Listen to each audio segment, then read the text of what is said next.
नमस्कार दोस्तों। मेरा नाम अनूप कुमार है। कहानियाँ सुनाता हूँ। ये कहानी अमन राज के द्वारा लिखी गई है। सुबह सुबह का समय था। रोहन बाबू आंखों को मीचते हुए जगे और बाहर निकलकर फ्रेश होने के लिए बाथरूम की तरफ गए। गए तो देख रहे हैं बाथरूम लॉक्ड है। शायद पहले से ही कोई गया था।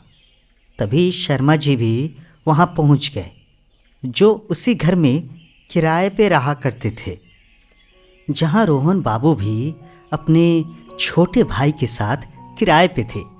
इनको देख शर्मा जी अचंभित हो गए और बोल उठे, रोहन बाबू, आप अभी यहाँ? क्या बात है, कहीं जाना है क्या? रोहन बाबू बोले, हाँ अंकल, आज मेरा एग्ज़ाम है ना। शर्मा जी ओ की आवाज़ निकाल अपनी जिज्ञासा को संतुष्ट कर लिए, क्योंकि रोहन बाबू की ये प्रसिद्धि थी कि उनको 12 बजे से पहले किसी ने कभी देखा ही नहीं था।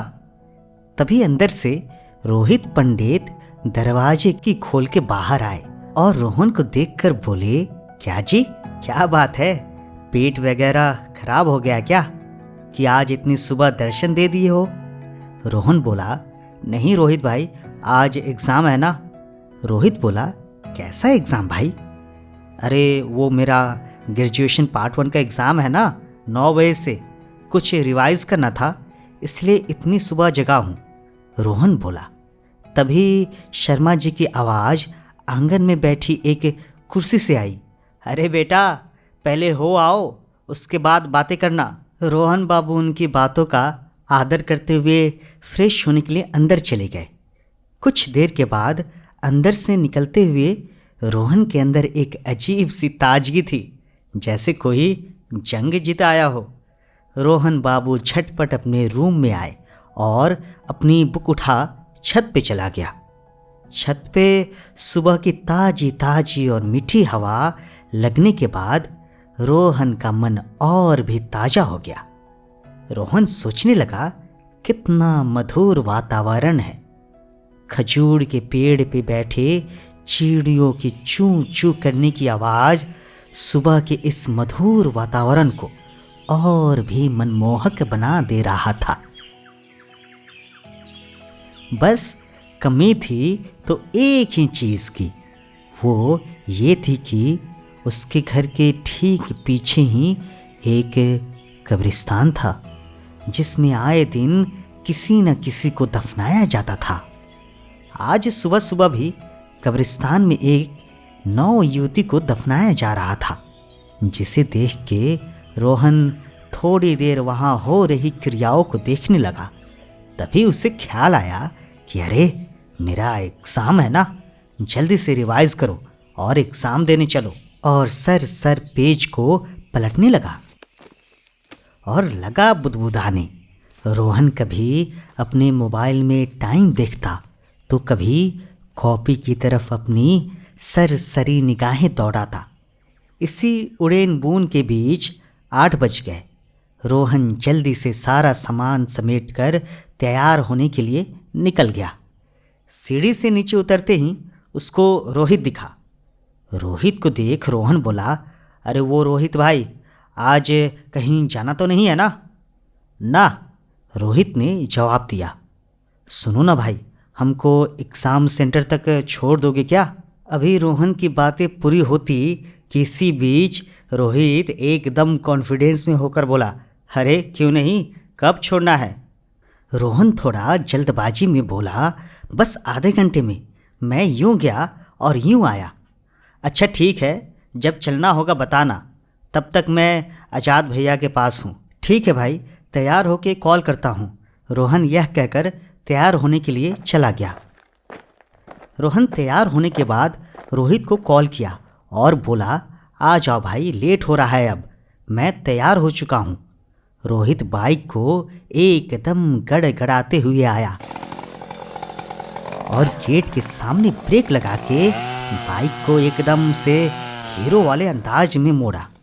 ये देख रोहन बोल उठा, भाई थोड़ा आराम से, आज एग्ज़ाम है मेरा, कहीं ऐसा ना हो कि एग्ज़ाम हॉल की जगह इमरजेंसी हॉल में चला जाऊं। उसके बाद रोहन बाइक के पीछे बैठ गया और बाइक को लहराते हुए सही सलामत अपने गंतव्य स्थान तक पहुंच गया। एग्ज़ाम सेंटर पे बाइक रोकने के बाद एक से बढ़कर एक हुस्न की परियों को देखकर दोनों काफ़ी एक्साइटेड हो गए। रोहन का तो एग्ज़ाम था, पर रोहित का भी मन अब एग्ज़ाम देने को करने लगा। रोहित एग्ज़ाम सेंटर को छोड़ के घर नहीं जाना चाह रहा था। वो वहीं पे बैठकर लड़कियों को देख अपनी नज़रों की प्यास को बुझा रहा था। इधर रोहन भी उन परियों को देखकर एकदम भौचक्का सा हो गया था। रोहन को एक लड़की दिखी, जिसको देख रोहन अपना दिल मन ही मन दे दिया और प्रार्थना करने लगा कि इसका सीट काश मेरे पास ही पड़ जाए। तभी घंटी बजती है और सारे लड़के अंदर जाने लगते हैं। रोहन भी अंदर चला गया और अपना रूम नंबर देख अपनी सीट पर जाकर बैठ गया। अभी भी उसके मन में यही चल रहा था कि काश उस लड़की की सीट भी यही मेरे बगल में पड़ गया होता तो कितना अच्छा होता। तभी पीछे से एक मधुर सी आवाज़ आई, एक्सक्यूज मी प्लीज़। रोहन पीछे मुड़कर देखा तो वो वही लड़की थी। यह देखकर रोहन बिल्कुल घबरा सा गया और बोला, जी बोलिए। लड़की बोली, आप थोड़ा और उधर खिसक के बैठ सकते हैं, यहाँ पे मेरी भी सीट है। रोहन बोला, जी क्यों नहीं, आप कहिए तो मैं दूसरी सीट पे चला जाता हूँ। लड़की बोली, नहीं जी, इतना कष्ट करने की कोई ज़रूरत नहीं है, बस आप थोड़ा उधर खिसक के मुझे बैठने का जगह दे दो। रोहन बोला, ओके मैडम जी, जैसा आप बोलो। उस दिन पेपर देने के बाद दोनों के बीच बातचीत भी हुई। दोनों ने खुद को इंट्रोड्यूस भी किया। Hello, I am Rohan and you, I am Chandni. दोनों एक दूसरे से बातचीत करते हुए निकल गए कि पेपर कैसा गया है वगैरह वगैरह। ये उनका डेली का कार्यक्रम था। आज आखिरी पेपर था। रोहन को अंदर ही अंदर बेचैनी थी कि आज तो एग्ज़ाम ख़त्म हो जा रहा है, फिर इससे बात ही नहीं होगी। क्या करूं, कैसे इसका नंबर लूं? आखिर में जैसे तैसे हिम्मत जुटाकर रोहन ने चांदनी से एकदम रोमांटिक अंदाज में उसका नंबर मांगा। चांदनी रोहन की भोली सी सूरत देख इसे मना नहीं कर सकी। चांदनी बोली, मैं नंबर तो दे दूं, पर तुम अभी से तंग करना शुरू कर दोगे। एक काम करो, तुम अपना नंबर हमको दे दो, जब मैं कॉल करूंगी तभी तुम उधर से कॉल करना।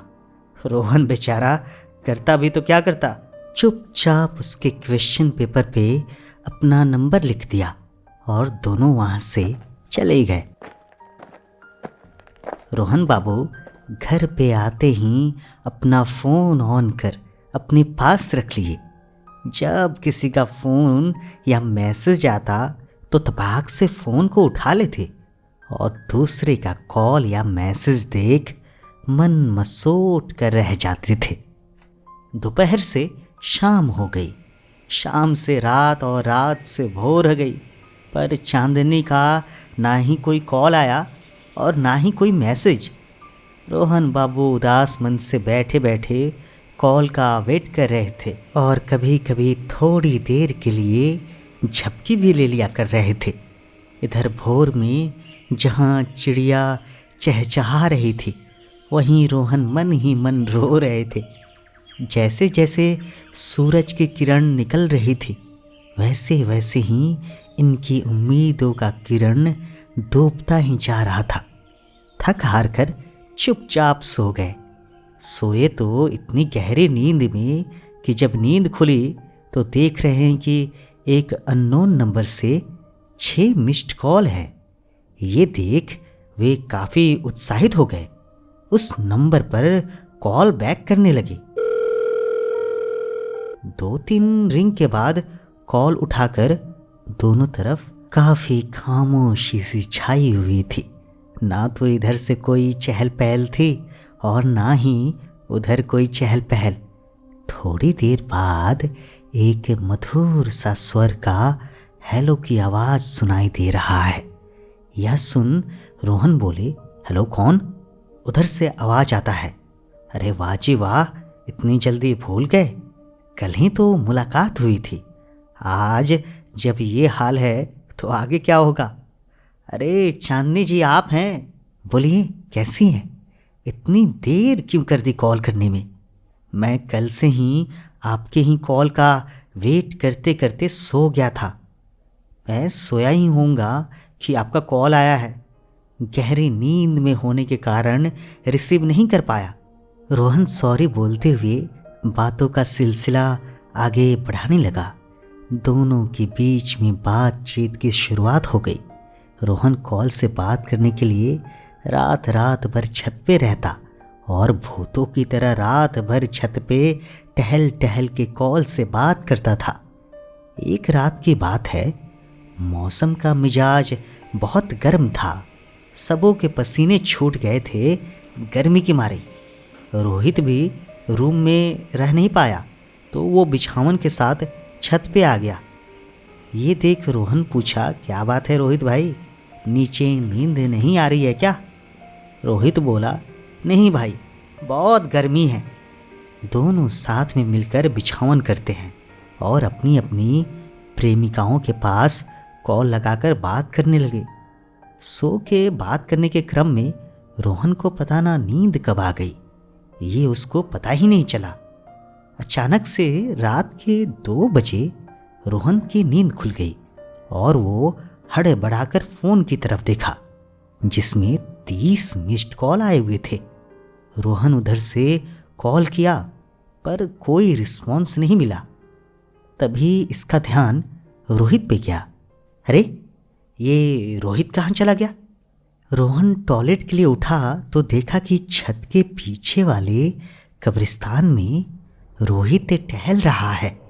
पहले तो इसको अपनी आंखों पर विश्वास ही नहीं हुआ। तभी उसको पुरानी बातें याद आ गई कि रोहित के शरीर पे तो भूत है। ये सब देख डर के मारे रोहन को टॉयलेट का ख्याल ही नहीं आया। वो जल्दी से नीचे भागना चाहा। अभी सीढ़ी से उतरने ही वाला था कि अचानक से उसको ऐसा लगा कि कोई पीछे खींच रहा है। रोहन को काफ़ी घुटन सी होने लगी थी। वो जैसे तैसे कर सीढ़ी से नीचे उतरने की कोशिश किया पर सीढ़ी से पैर बिछलने के कारण वो सीढ़ी से लुढ़कते हुए नीचे गिर गया। रोहन को ऐसा लग रहा था जैसे कि कोई अदृश्य शक्ति उसको आगे बढ़ने से रोक रही है। वो भगवान से मन ही मन प्रार्थना कर रहा था कि बस भगवान आज कैसे भी बचा लो। खैर गिरते पड़ते रोहन अपने रूम में पहुंच गया। रूम में पहुंचने के बाद उसके जान में जान आई। पैर में दर्द के कारण बेचारे को नींद भी नहीं आ रही थी। धीरे धीरे पैर और भी फूलता जा रहा था, जिसको देख रोहन को और भी चिंता हो रही थी। पर उसको बाहर निकलने का हिम्मत ही नहीं हो रहा था। मन ही मन सोच रहा था अब कभी भी छत पर नहीं जाऊंगा और जल्दी ही ये रूम भी छोड़ दूंगा। ये साली लड़की का चक्कर क्या न कराए। जैसे तैसे दर्द को मार रोहन बाबू अभी थोड़ी देर ही सोए होंगे कि उनको हल्ला का आवाज़ सुनाई दे रहा था। वो गेट पर जाकर बातें सुनने लगे। तभी पता चला कि रोहित अधमरी सी हालत में कब्रिस्तान में मिला है। अभी सरकारी हॉस्पिटल में भर्ती है। ये सुन रोहन बाबू अपने मन में खुद के बारे में सोचने लगे, मैं कहाँ जाऊँ ये सूजा हुआ पैर लेके। दोपहर में जब मामला शांत हो जाएगा तो ही हॉस्पिटल जाऊंगा। तभी चांदनी का कॉल आया। कॉल उठाते ही उधर से आवाज़ आई, कहाँ थे कल रात को आप? अब रोहन बाबू क्या बताते उसको। रात के राज को मन ही मन दबा लिए और बोले, कहीं नहीं, बस नींद लग गई थी।